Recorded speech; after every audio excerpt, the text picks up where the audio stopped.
Morning everyone. Welcome to the masterclass on financing options for startup business. I would like to introduce to the stage Dato Norhalim bin Yunus, the CEO of Malaysian Technology Development Corporation Malaysia.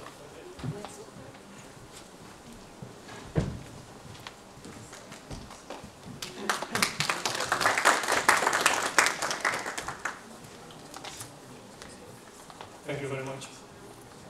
Assalamualaikum and good morning. First, I must say that to have a master class for 1 hour is very challenging. And I noticed that there are, shall we say, quite a diversified crowd here, from the young to the very experienced personnel, I assume. So we'll see how it goes. A bit of about MTDC. We are a company, a venture capital company, set up by the Malaysian government 20 years ago. We are, our mandate is to fund startups to commercialize the research results developed by Malaysian universities and research institutes.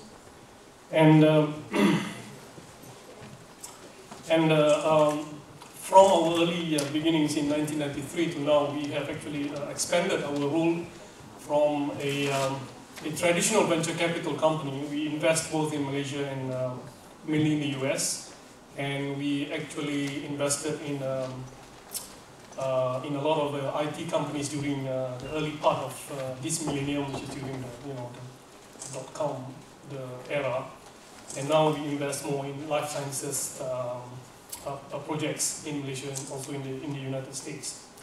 So we manage venture capital, we manage grant, we manage incubators, and actually we have developed some products which are, shall we say, may not be traditionally available in other countries, which is a kind of a hybrid program to take into account the actual needs of our constituents in Malaysia. Because a lot of us, when we talk about fundraising and venture capital, we look at the US model. And the US model is US model, and it is applicable to the US. And a lot of the Muslim countries, the OIC countries, which are developing countries, probably venture capital is not the best option. Because if I touch a bit on the venture capital side, normally venture capital work in a 10-year cycle. And for venture capitalists, such as MTDC, to make money on this 10-year cycle, we need to invest in a company that we can exit within the 10-year cycle, or 10+2. Normally venture funds can add 2 years to the 10 years. So the prerequisites for venture capital investment would be the company must be in a very high growth phase, so that you can actually target for exit within the 10-year period. And the second one, that your exit will bring you a lot of money. I mean, for the VC, you're looking at 3 times maybe. Now, this model doesn't work in most part of the world. Most part of the world, unless we are talking about starting a company in our part of the world, which is the OIC countries, but making an exit in the US, or being acquired by large companies from the rest of the world. So this is the challenge when we talk about venture capital solution for startup company in the OIC countries, because we do not have a boss for startup, for technology stocks. We don't have people who are comfortable investing in technology stocks, who understand what startups is all about, and we don't really have that kind of deal flows. I mean, we MTDC now, we have a partnership with Barrel & Co in San Francisco. We sometimes look at 1,000 deals before we invest in one. And you look at the statistical probability of that. If you were to look at 10 deals and invest in one, you can see that that is a very high risk. That is why a lot of VCs don't operate in developing countries, because one, you don't have the number of deal flows that you want to be comfortable with. You need to look at a lot of deal flows before you want to put your money in a particular company. And if you are from Malaysia or from some of the other Islamic countries, you may not even have 1,000 deal flows in a year. Right? So this is the challenge when we talk about venture capital. I mean, I will sort of talk a little bit on these kind of things before we talk about how do we raise funds. So this is one of the things that if you want to raise funds, I mean, if you are an entrepreneur, we need to understand that from the investor's perspective, that they have to be comfortable with it. They have to be comfortable with you as an entrepreneur. They have to be comfortable with the project, you know. And if they are early stage of their venture fund, they may be willing to look at a longer term exit. But if they are at a middle stage of the venture fund, they would be looking at later stage investment and the shorter term exit. So who you approach when you want to raise fund purely from a VC perspective will depend on first what is their area of investment. You know, if you're in ICT, you don't go and approach a VC who operates in life science. That's very easy to understand. But if we have a project, and our project is a kind that will require long term, meaning that it will require more than 7 years before we can go for an exit. I mean, maybe not ICT project, but other projects. Then, you know, if you go and talk to the VC, they will look at it, they may like it, but they say, I'm sorry, but you know, this will cause problem for me, because if I put the money now, by the time I want to close my fund, you will still be in the process of scaling up, of creating value so that we can make an exit. So we need to understand, when we go for funding, you know, what are the things that the funders are looking for? What do they need? So, and venture capital, as a funder, is the most expensive. Yeah, I'm a venture capitalist myself, so it is the most expensive investment funding that you will ever get, if you get it at all. Right? So it is not necessarily going to be the best venture capital, it's the best funding provider for you. Now, whenever I go and give talk like this to developing countries, to OIC countries, you know, we all look to Silicon Valley as the model. Right? Everybody wants to say, you know, the ministers, the politicians, the, you know, senior people in government say, when can we have our next Google? Right? That's normal. You know, in Egypt, I went there before the problem now. You know, it's like, when we have the next Google? I went to speak in Jordan, Morocco, you name it. Everybody wants to have the next Google. But if you look at the Google experience, the American government didn't know about Google when it was created. There was no specific strategy in mind by the government to create that Google. It was purely driven by the entrepreneurship endeavor. And actually, the Google team nearly failed.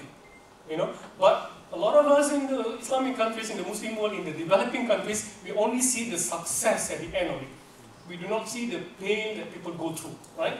So, I think one of the things that I would like then to stress in terms of fundraising, that we should not be blinded by the success story that are being promoted day in, day out, on the net, in the newspaper, everywhere that we read, everywhere that we watch about the success story. Because for early stage companies, okay, as I mentioned to you just now, we must first and foremost be ready to face rejection the first 10 times, 20 times, 50 times, 100 times you raise fund. This sounds like what they're trying to say. What I'm trying to say is that raising fund is not as easy as what it is usually made out to be. All right? I mean, you know, sometimes when I talk to my colleagues, to my countrymen in Malaysia, the way they talk, it's like, you know, in the US, you can just, like that, money will come to you. It's like the land of milk and honey. You know, you go to the US, people will, I invest in the US. It doesn't work like that, right? And anywhere in the world, when you raise fund, there will be challenges. And the first challenge that we must understand as entrepreneurs is that please don't delude ourselves that we are the glamorous person with the idea that will change the world. An entrepreneur is just a business owner. You are a shopkeeper even. You are on the same level at that point in time. You know, you are trying to sell something. You know, but sometimes people get this, you know, I'm an entrepreneur, I have this high-tech idea, therefore, you know, I come here for my rights to be funded. I have a right, right? It is my birthright, with my idea, you have to fund me. No, we all laugh, right? We can go to universities and the professor will say the same thing. You know, Halim, this idea, my idea, $1 billion market. If can you imagine if we take just 1% of it? Both you and I will be very rich, right? We are deluding ourselves. We think that because we have the idea, and we think that the market is 1 billion. We think, but that's not, most of the time it's not true, right? Most of the time, if we are deluded that because we are an entrepreneur, we are somebody, we have an idea, we are, some big shot with an idea, then you already make the first wrong step of raising fund. Because a lot of people who thought their idea is the best in the world, they will go and raise fund. I'm sorry to use the word, they may be cocky when they talk about, my project is the best in the world. Can I understand what, oh no, it's secret. These are things that happens all the time. So first thing first that I would like to stress is if you want to raise fund, okay, as far as you are concerned, you are just like the shopkeeper who's going to raise a loan. Alright? This entrepreneurial thing is an entrepreneurial thing, you want to talk about IT project, you want to talk about shopkeeper project, you want to talk about a fashion project, it's all some at the same. Yeah? So when you want to raise fund, we have to be clear that actually we are the one in need of the fund. Sometimes people go there and say, you are the one that need my project. We go and raise fund, but we say that actually, if you don't fund me, you're going to have problem. My project will be the next Google, and you're going to lose space, right? So, we have to be humble. If you want to raise fund, we must first to know ourselves, because venture capitalists, all kind of funders, okay, the more engaged they are in developing you, like the venture capitalists, the more they will look at you first. The bank may not look at you as detailed as the venture capitalist. The bank will look at your paper. And after they are happy with it, they look at you. Some banks will be more detailed, some will be more cursory kind of background check. Okay? But the more engaged funder, a venture capitalist, an angel investor, they will look at you in more detail. They want to see those who have vision and drive and toughness and the stamina to go the long way. Okay? So first and foremost, before you look at your numbers can always be changed. I'm not an accountant. Some of you may be accountants, you are wizards with numbers. If you want 10 million profit, you can change it like that, it's going to be 10 million. So numbers are not important. When you are talking about raising fund, a lot of entrepreneurs who have no experience in raising fund, they focus on how much profit will make, right? And then they will play around with the Excel sheet, and they will put in 10 million, 100 million, 1 billion, whatever you like, right? That's the wrong way of looking at it. First and foremost, we have to look at inside. Now, I might not use a slide. I'm very poor in using the slides, okay? You okay with me? Right. So first and foremost, you have to look inside, meaning that when you want to raise fund, you look at yourself. Now, all babies are beautiful to their mothers. Betul? Right? In Malaysia, it's betul, right? Okay? Right? No mothers will say their baby is not beautiful, right? Similarly, if you have an idea, yours will be the best in the world, right? Right? So, if you believe your ideas is the best in the world, or your ideas are the best in the world, that's not a problem. As long as you understand that the person that you're talking to may not share your views. Okay? So you may think your baby is, my baby, if I were to put him up or her up for a beauty contest among babies, will be the first in the world. Right? So your idea, if you want to put it up for VCs, everybody will scramble and say, please, allow me to invest in your company. But that is not in real life. In real life is that you are going to talk to people who will see you just like they see 1,000 people before you. That is, you are, in a way, unless you are special, a faceless nobody in the crowd. Sorry to say that. Okay? You are a faceless nobodies in the crowd from the investor's point of view. Because day in, day out, they will see the same you. Maybe different shirt, different color, different face, different name, but person looking for fun.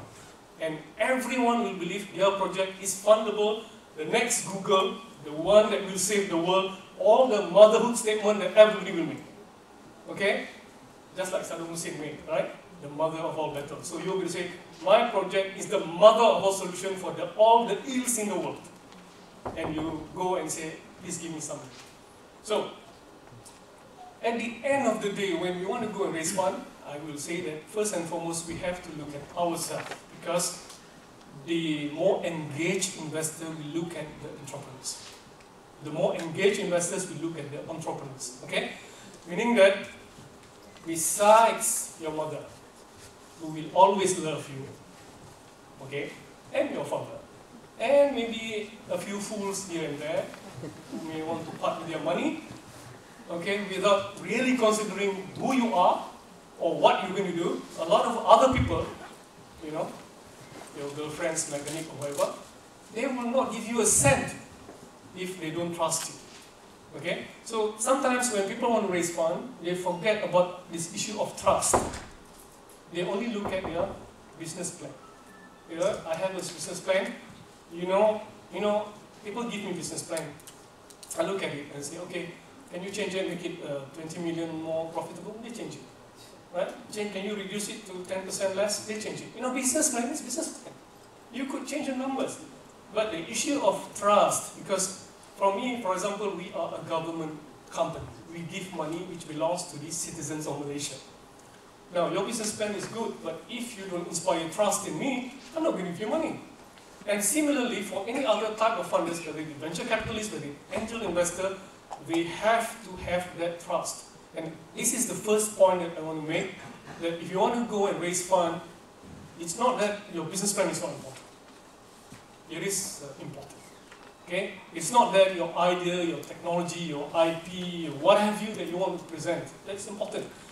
But when you go and present, do you inspire confidence and trust? Do you look, kind of, somebody that people don't want to look you in the eyes because I don't want to give you money, So when we want to raise fund, make sure that we speak with conviction and we radiate trust. Okay? People will believe in what we say and will actually buy into that. Because do not focus too much on your business plan and your numbers. Especially at the early stage, your numbers are fantasy. Early stage, your numbers are fantasy. You go and repeat that 20,000 times. Okay? If you have a project, yesterday, maybe last night, you thought of a brilliant project that will save the world, right? And you didn't sleep, you go and play with the Excel numbers, and then you create a set of figures. That is just fantasy. Until you go to the market, you talk to your customers and clients and see how they respond to it, then you may have an inkling of how the project, whether it can be, successfully brought to the market. Okay? So, first thing first, we have as an entrepreneur to look inside. We have to look inside. Okay? We have to look whether we have it. Right? I mean, people say that you have X. Venture capitalists are very sexy, so they like to use the word sexy. Project is sexy or not. A project may be sexy, but you can't really say whether the person is sexy or not. That would be very sexist, right? But you look at it and see, whether you have it or not. Because at the end of the day, the entrepreneur and his team, the one will deliver that value to the investor. It is not the technology.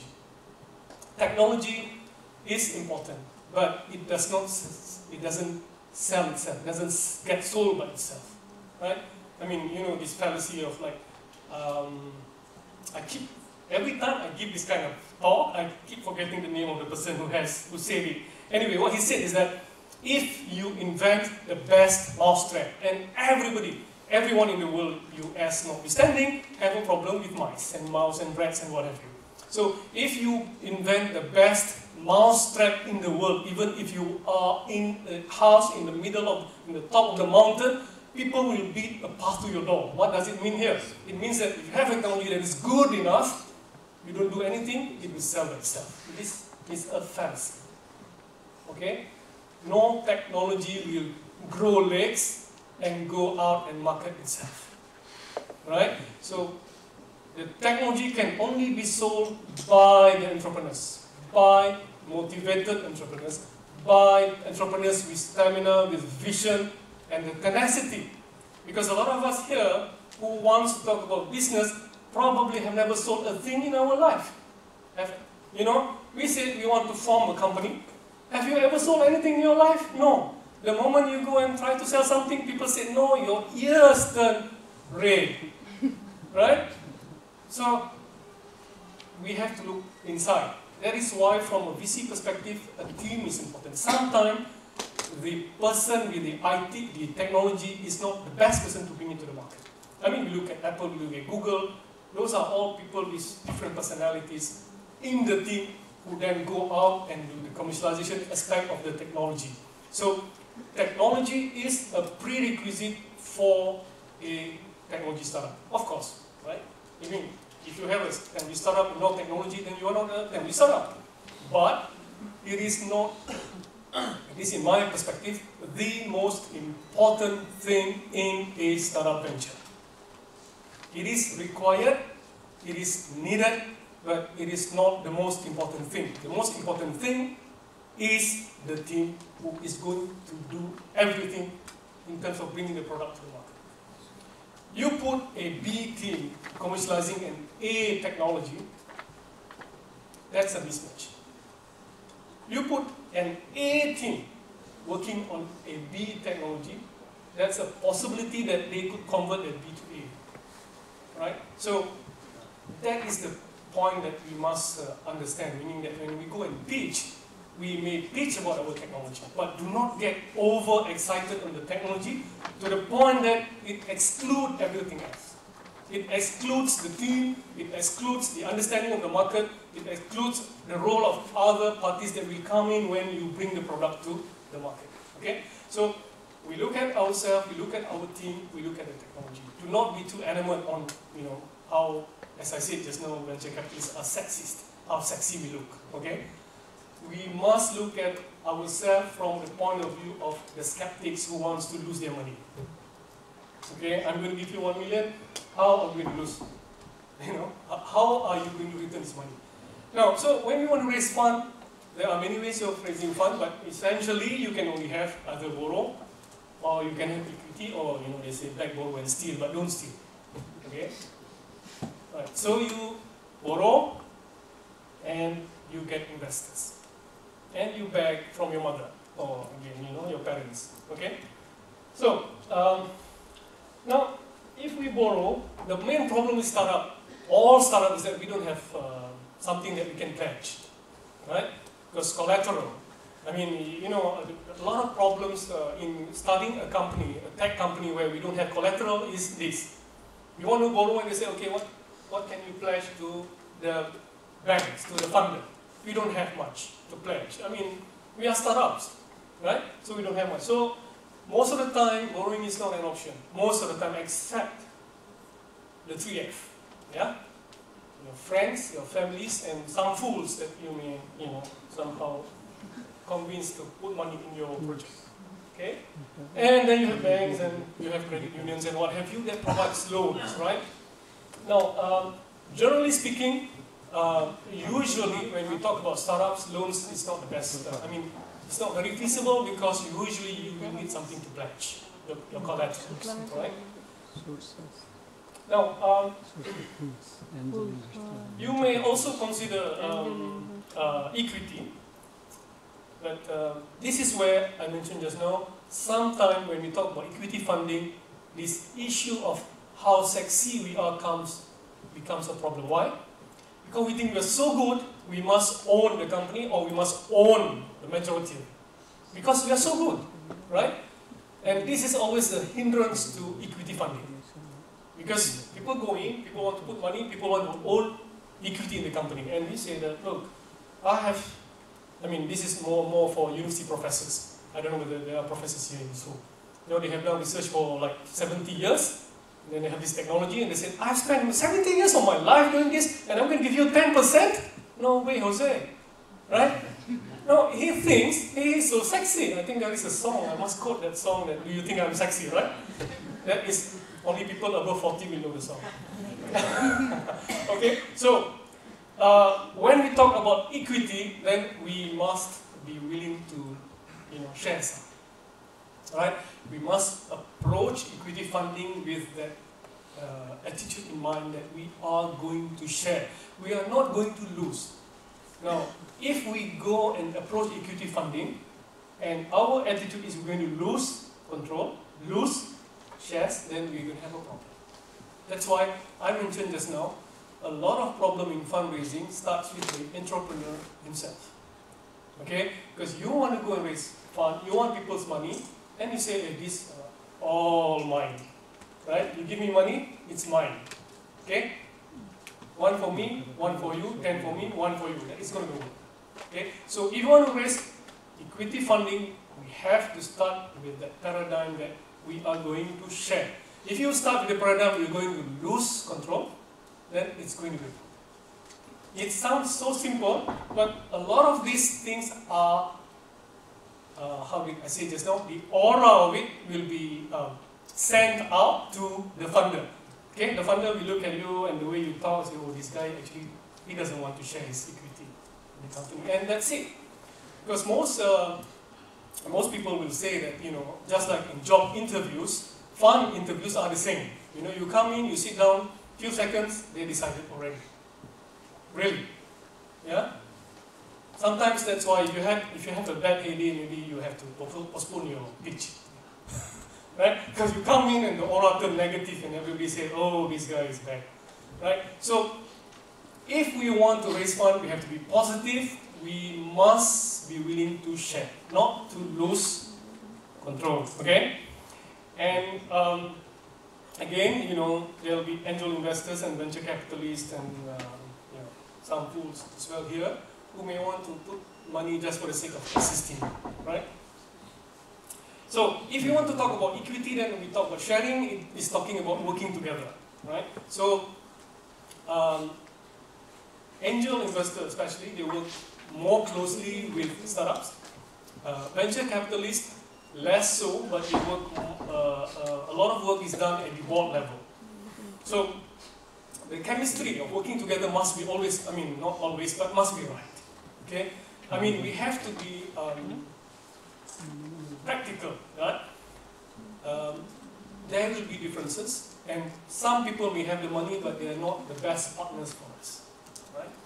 For whatever reason. Maybe we are just not compatible, meaning that, you have a range of people providing funding options. You have to choose one that works for you. Not just one that will give you a lot of money, but doesn't work for you, right? So we need to evaluate. It is a two-way process. Because the funder look at you and you look at them. Okay? If you're not comfortable with them, for whatever reason that you're not comfortable with them, and you can't overcome that fear of not being incompatible, then don't take it. Because we don't want to put in money and then we quarrel.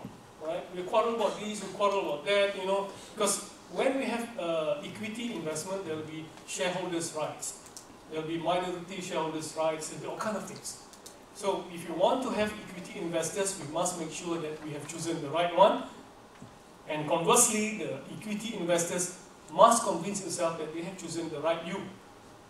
Right? That you are the one that will actually triple his money. Because as a VC, the norm is you are looking at, maybe 3 or 4 companies that will make it, if you're lucky. Right? The bulk of your investment will fail. That's the norms, right? So, you must be able to convince them that you are the right parties for them to give their money to. Right? So, there are many other questions here. These are things that you can look it up yourself. Can they, do they have the domain experience? Will they add value to you? Some investors add values by opening doors for you. Right? Because if you have a project and your market is in the Middle East, don't go and look for a venture investor in Russia, maybe, I don't know. Yeah? Because you need people who will open doors for you. And then they add value besides money. Because money itself, while it has a value for you, but that is not enough. Okay? So those people who want to put money inside your company, you must make sure that they can bring in additional value. They can be your mentor. They can open doors, create networks. They can introduce other people who can assist you. Those are the things that are important from an entrepreneur's perspective. Okay, so I've mentioned all of this. So there's a lot of questions that we have to ask ourselves vis-a-vis how do we see ourselves, how do we see what we want from them, how do you think they want from you, what do you think they want from you? Okay, so this is a slide which we put in because sometimes the issue with startup financing in terms of the equity funding is that at the early stages of your development you have not created enough value in the company. So the challenge here will be when equity investors come in, because of your value is not yet developed, there is a mismatch, a problem of the equity investor do not want to control you. They don't want to own the company. They don't want to equity audit the company. They don't want to have a subsidiary because your company, let's say you have a company of say 3-4 years old. Then you invite an equity investor. But your value creation has not reached the level where if these people put in 1 million, they don't end owning up 90% of the company. You get what I mean? So sometimes we have to try to mix it up, to mix and match, meaning we should get some money for equity, which we are comfortable with, maybe 30%, maybe 40%, whatever, and the equity investors come in a round and they take in some money, a few of them or one of them, and then we may, if it is feasible, to go and raise some debt. But we must remember that, as I mentioned just now, debt requires collateral, and sometimes certain debts require you pay immediately. Now, those kind of debts are a no-no, right? So normally we want to negotiate debt which has a period where you're given grace period, say 1 year or 2 years before you pay, so that you can generate income, your cash flow can actually service the debt, right? So no formula is the best for any particular company. Some companies may be funded purely by equity. Some companies can be hybridly funded. Some companies may be, but I think this is rare, startup just to get equity. But of course, we're talking about some low-tech startup, maybe a loan is feasible, right? Again, then we have grants from governments. I guess most countries would have grants where the government will give you some money, quote-unquote free money. Yeah, but of course, government don't like to use the word free money because it connotes, free is not good, right? But grant as a seed money, and then now we have crowdfunding. Now, crowdfunding, just like the word entrepreneur, is a glitzy word, which means just, you raise funds from the public, right? But, we live in this millennium where everything has to be pumped up, so now we say crowdfunding, right? I mean, even a few hundred years ago, people has done crowdfunding, You just go to the public and say, I want to do something, and people donate. That's crowdfunding. Okay, now crowdfunding, it's again, a sexy word, crowdfunding. Okay, so again, I mentioned just now grants from the governments.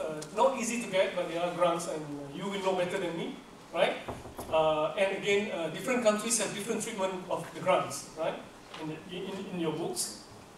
And in MTDC, we have a few grants which we manage because we find that at the very early stage of startup venture, sometimes because of the challenges of the environment, I mentioned just now, if you want to do a purely American-based startup funding, you require huge market, okay, fast growing, and an exit, okay, which does not exist in a lot of OIC countries. Therefore, from a policy perspective, I don't know whether there are policymakers here, grants play a role in terms of seeding projects to create an environment for entrepreneurship to thrive. Okay? So from purely a policy perspective, even though there are issues here, okay, some of you may be, anybody from South Africa here? No? I had a visitor from, actually the Minister of Science of South Africa visited us a few months ago. And we had a long chat on why should we give grant to a company when the nation needs the money for some other things? So my argument is that we have to seed entrepreneurship, because if we spend, these are policy things, right? If you spend $1 for, let's say, food, okay? The government spend $1 for food subsidy. Government give a grant to a company, free money to a company. The company, only one company gets. Food subsidy, a lot of people get. But we need to see the long term. If managed properly, a grant given to a company will create employment, will create jobs, will create products, will create markets, will create exports. So if managed properly, a grant given to a right company will actually, at the end, will have the benefit, if they are successful, right? First, you are actually seeding entrepreneurship. You will actually help in creation of jobs. You will actually get this company to sell their products and export and contribute to GDP. And more importantly, if they are successful, will create, and this is important for OIC, for Islamic countries, we need to have a class of icons. Entrepreneurial icons where people can look up and say, I want to be like him. Because now a lot of icons in our world, I mean, I'm not so young, is American idols. Right? That's what people aspire to be. Okay, you want to aspire to be American idols, fine. But from a developing country perspective, we need a lot of more meaningful icons. Okay? So when we talk about grant, we want to fund, to seed entrepreneurs so that we can create a group of iconic entrepreneurs where young people can look up to and say that that's the person I want to be. There are risks to it compared to giving grant for food, but the ultimate benefit to it may be more if it is done properly. Okay, so now we go to crowdfunding. As I said, crowdfunding is just a fancy term for raising money from the market. Okay, I'm not going to go very much on this. You can actually find it in details. So now a lot of crowdfunding websites are being created. There are websites for arts project, for research project, for all kinds of projects. Okay. Now crowdfunding, whenever they are involving equity funding, then it will depend a lot on the laws of the land. Okay, because a lot of countries we have Securities Commission or similar organization in a lot of countries, and the Securities Commission are responsible to coordinate, to control, to manage the overall equity fundraising market in the country. Therefore, not all countries can do crowdfunding for equity. Now, crowdfunding in the form like Kickstarter and I think those are where you give money and you can get, if they are doing film, you may get, the premiere tickets, or if they are doing scarf, they may give you a scarf. Those are different. But crowdfunding in the form of equity, for example, until lately in the US, only accredited investors can invest in a crowdfunding program. Yeah, because from an authority perspective, we must make sure that because we have to be realistic. A lot of people in this world, some people may want to cheat, and therefore we must make sure that I mentioned just now in the early stage the fools. If we have this crowdfunding and the fools go and spend their money there, then you have no more fools to go and raise funds from. So we must make sure that in terms of crowdfunding, there are now, for example, in Hong Kong, there is one early stage investors who are doing sort of what he's saying. They say this crowdfunding, but I thought, from my perspective, it's more like a multinational operation in various countries where they look at investment and they go and invest. Because equity investment is a very complex thing. The challenge with equity investment is that when you have crowdfunding in the first round, then you're going to have several rounds that come later, then you can have a lot of challenge. Okay? Because these are the things in terms of the equity crowdfunding. But if you're talking about crowdfunding like the Kickstarter, where I've seen that people raise money to design scarves, make films, do research. Those are probably less more intricate. Yeah, and you know, funds for reward, funds for debt, all those kind of things. So, public fundraising in this manner has been done many times. This is in Colombia, and this is the Missouri Mosque. And in Malaysia, in fact, at one point in time, somebody who was very, very innovative, they raised funds to actually live telecast some of the football matches. Yeah, so what's the benefit of people get? You know, they contribute one ringgit and they can watch it. So now we are talking about Sharia-friendly crowdfunding. And there are two now crowdfunding sites that I know of in Egypt has started just recently. I don't know how they have developed, but they have started it. You know, but essentially, in terms of fundraising from the market, which is Sharia compliant, they have always been the Waqaf institution. Of course, Waqaf can be individual funding. It could be a crowdfunding as well. Because, for example, when we donate for mosque building, we are doing a Waqaf project, and many people go and invest or they donated the money. That's crowdfunding.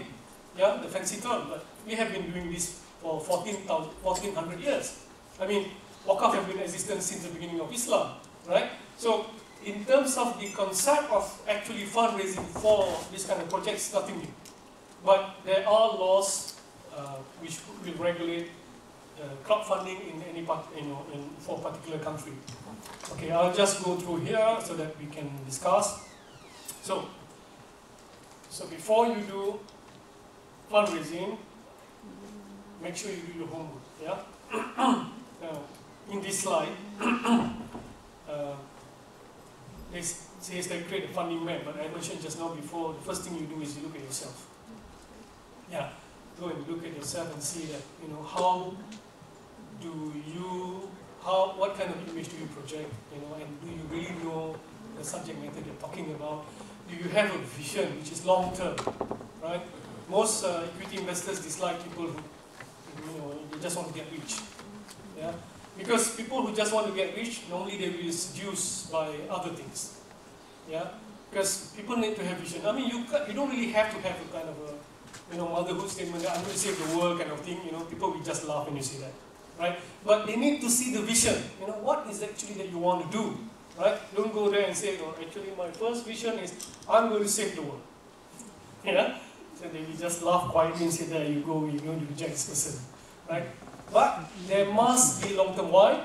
Because all these success stories that we read in the paper, those are just those that have survived. Right? We are only reading about people that have survived. We never know what they have done to survive. And we don't even read about people who have failed.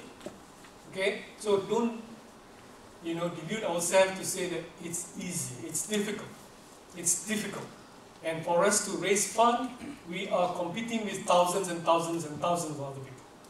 So we must be ready. We have to have a vision. We must portray an image of sturdiness, of having stamina, of the tenacity, patience. And I mentioned just now, you go to the market, make sure that your ears don't turn red the first time people say no. Right? A lot of people think that it's so easy, right? Go and try it. Right? That is why anybody who has done sales will understand what I'm trying to say. Because I've done sales myself. Yeah? Because a lot of us are just, we have nice business plan and we think that we solve the world, save the world. Okay? Then know your audience. I mean, do some research. Okay? When you want to go and raise fund, we must make, you must make sure that humans are humans after all. Right? You can have, nobody can be perfectly neutral. Nobody can be perfectly neutral. It's impossible. So they may not like your tie, my tie is okay, I think. Yeah? Or your coat, or maybe, you wear a Gucci dress and they say, oh, he's trying to raise money for startup and he's wearing a Gucci bag. And she doesn't know that the Gucci bag you bought in some, street somewhere for £1, but it's a Gucci bag. Yeah? So when we want to raise funds, make sure we portray the right image and we go and research, do some research on the people that we're going to pitch the money for, right? And then, again, raising money takes time and effort, a lot of people. Yeah, I don't have the slide here, but I had one very interesting slide which I shared previously, where many of this. I mean, even you look at Richard Branson, yeah, Virgin. He failed so many times, but nobody talk about the failures. He talked about it, but people just ignore it. People don't. When people talk about Richard Branson, nobody talk about his earlier failures. People only talk about the Virgin, the what have you, the success story. So this creates an aura of like, entrepreneurship is easy. Yeah? Entrepreneurship, raising fund is difficult. And you have to make sure that you understand the risks of being an entrepreneur. Okay? Because some countries, being a bankrupt is a very bad thing. Okay? So we have to understand the risks. And we have to understand that raising money takes a lot of time and a lot of effort, and we must make sure that we have to create value, because fundraising is not a one-time thing. I think in the slide my colleague put just now, it's a marriage, but fundraising is not exactly a marriage, because you're going to raise it several times. So A, B, C, D, E, F, some G as well, right? So we have to make sure that when we have a vision, we have a plan of creating values, and as we reach the next milestone, we raise the fund, we raise another fund. Okay? Okay, so, and again, it is a never-ending cycle, right? It is not like, what is that, the Sleeping Beauty story, or any kind of those fairy story where, it's they live happily ever after, right? No company in the world, no Google, not IBM has proven now, not Nokia has proven now, no companies in the world will live happily ever after. Okay? If you become a successful company, you then have to become more successful. You have to innovate, you have to continue doing a lot of work, you have to do fundraising. Right? There is a lot of talk sometimes when I talk to entrepreneurs, Halim, I'm going to retire at 40 as a millionaire. Yeah, I mean, her views or his views is that I'm going to be successful and then I'm going to retire, right? If your views are like that, the funder will look at you and say, okay, you go and go and find your money somewhere else. Because business is a cycle, right? You go up, you go down, you go up, you go down. Nobody goes up and up and up and go to the stratosphere and go to the moon, Mars, and don't come back. Okay? So you go up, you are there, look at Nokia, you come down. You have to go up. That is the essence of life. So Nokia is where they are now. When, 3-4 years ago, I bought a book about Nokia. Thick book. How they transformed themselves from rubber boots manufacturer to what have you, cable during the World War and then to IT company. Now they are nowhere. Right? You look at Apple, they were somewhere, they went down, they went up. So when we want to talk about fundraising, our vision, we have to be mindful of this, what we are actually telling our audience about our ideas. We don't want to tell our audience that I'm going to get rich and I'm going to retire. Okay? It is a cycle. It could be a vicious cycle, but it is a cycle of creating value. And we have to maximize the fund. And I just want to put the last one there. You are not Superman. Okay? You are not Superman, and tonight when you go back and recite that 20,000 times. Nobody in this world can do everything and anything himself or herself. Okay? Nobody is a Superman. Superman is a creation of Marvel Comics. Okay? You have to start with yourself, of course, but you have to build a team. Alright? So you have to build a team, you have to build networks of people who will support you. Okay? So this is why it is a challenge, because in some environment, the ecology, the ecosystem is not developed. Okay? Because you have a company, you're going to have to raise funds. That's only one of your problems. There are standards issues, there are, let's say, marketing issues, there are people that you need to hire, which relates to university education, technical school, what have you. The whole ecosystem is your playground. And the more undeveloped is the ecosystem, the more difficult it is for you to actually grow your company. And the more challenging it is to grow the company, the more difficult it is for us to raise funds. Right? So that is why sometimes the option is not to raise funds in the company that we operate in. We go and raise funds where maybe in a country where it is easier because they understand what we are doing.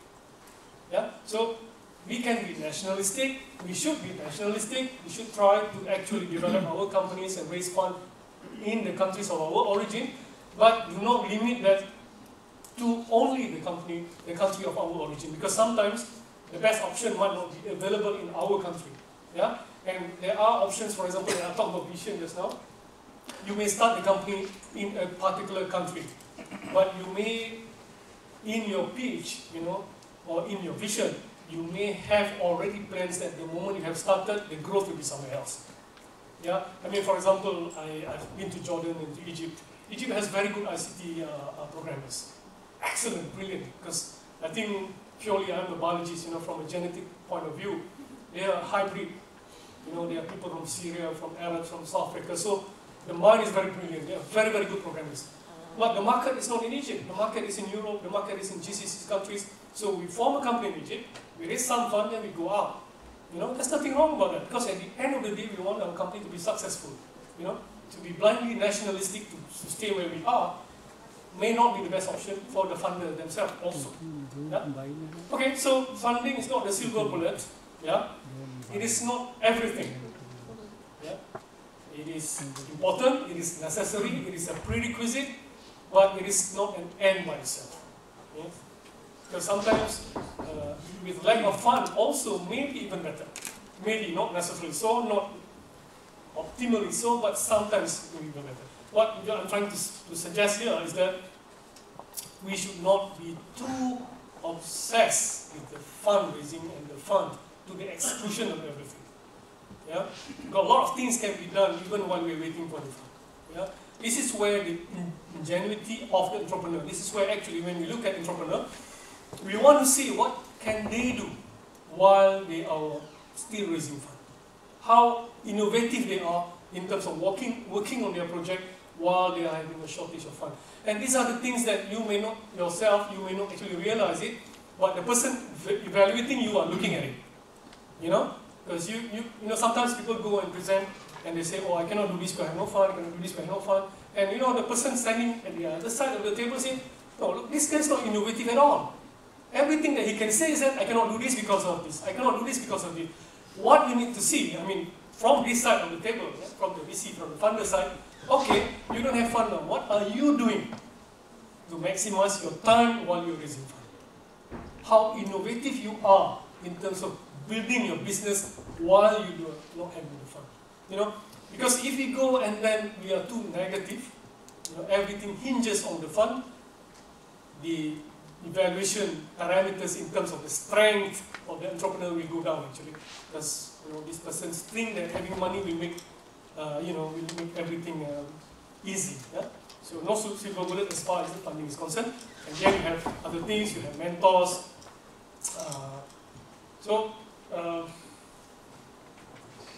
Okay, Michael Wolf. Anyway, so when we want to do fundraising, we have to go with our eyes open. Okay? Sometimes people don't read the fine print.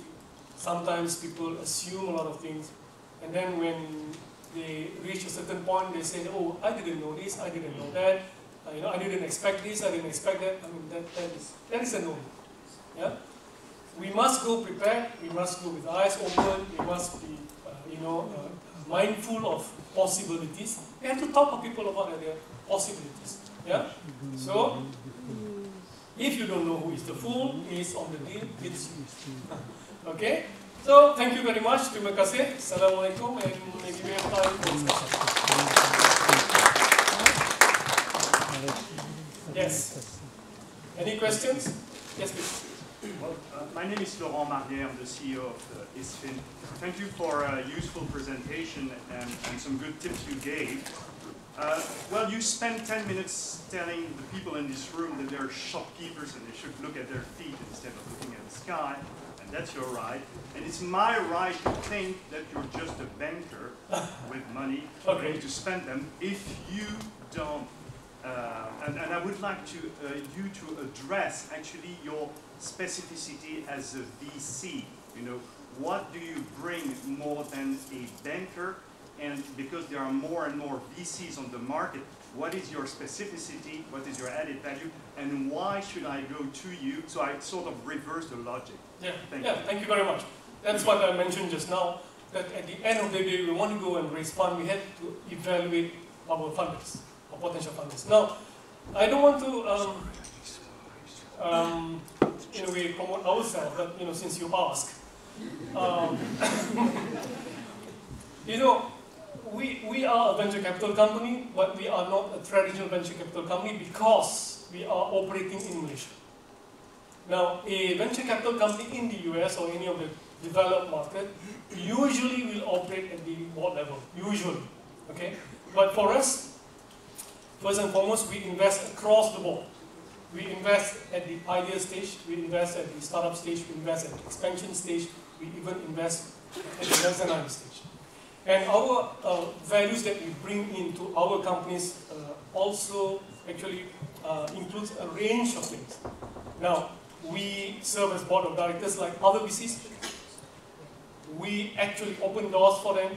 Open doors meaning that we open doors for them for networkings. We go and assist them on standards and certifications. We go overseas with them to do market promotion because we are not conventional VC. Yeah? So people who are funded by MTDC will actually get a whole range of services which normally you would acquire from a few funders. Yeah? For example, I give a company grant. I will then assist the company when they are ready to raise a loan from a particular funder. If they have created enough value, I will then actually raise a VC for them, together with our fund. If they have enough value, we'll talk to our merchant bank to go and list them on IPOs, for IPOs. So it's a bit difficult to, we don't fit in the normal venture capital characteristics because we are essentially a government company, therefore we do a lot of developmental role. Meaning that we do more than necessary, we do more than the normal venture capital investor does. So, as I mentioned just now, for even our funding scheme, I have a grant for companies that are very, very early. I have a, what we call a business startup fund. Actually, it is a promissory note. You see, when you go to a bank, you take a loan. You take a loan, you need collateral, right? But we changed that. We said, okay, I'm going to give you a loan in the form of promissory note. But there is no collateral needed because at the third year onward, we can talk about converting it to RCPS. I have a hybrid fund where we marry the promissory note with the RCPS and convertible as a later date for redeem.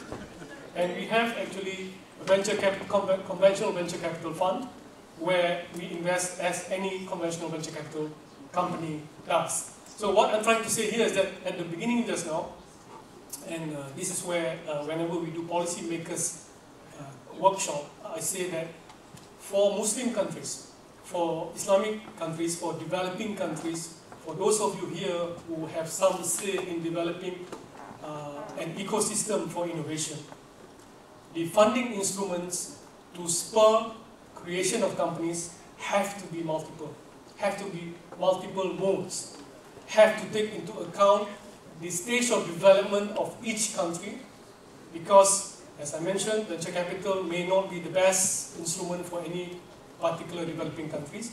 We need to marry it with grants, we need to marry it with some kind of flexible loan. And we need, again, to provide assistance as long as our assistance is facilitating, not becoming a crutch to the company. We need to assist companies so that they grow, but be mindful that we don't become a crutch. Okay, so these are the things that you can visit our website MTDC www.mtdc.com.my. You can see what we have done. The crux of it, I'm just trying to say, is that for developing countries, for us to go and develop an entrepreneurial, a thriving, entrepreneurial, successful culture where we can create iconic entrepreneurs, we need to have a range of instruments and develop the whole ecosystem, which include, educational, which include financial, which include all the structural things that is required for us to actually develop the country so that we can have a thriving entrepreneurial culture. That's about it. Okay? Any other question? Are we done? We have time? We have time? We don't have time. Okay, it says like this. So, anyway, so thank you very much for listening to me. Thank you very much.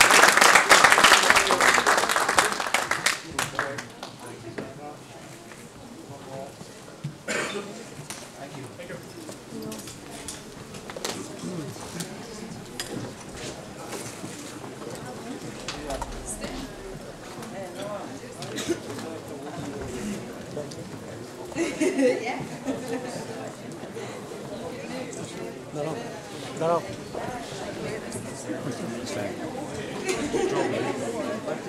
The chicken from recognize it with voice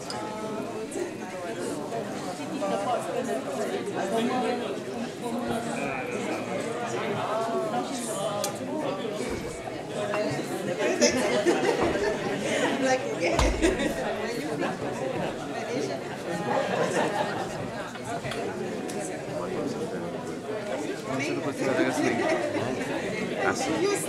이건 깨끗하게.